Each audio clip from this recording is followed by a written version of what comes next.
Man überlegt oft hin und her, was des Rätsels Lösung wär. Was wär denn mit einem Wort gut für den Export? Was könnte noch erfunden werden, dass sobald die Leute es hören, jeder merkt und sofort spannt, es kommt vom Alpenland.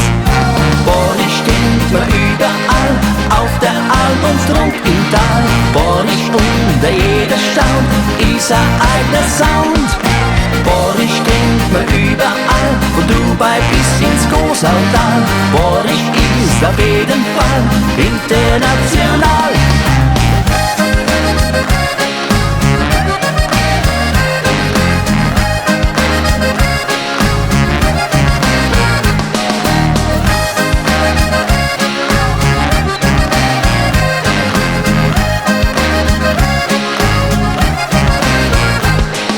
Es ist ein echtes Top-Produkt und es macht die Leute verrückt.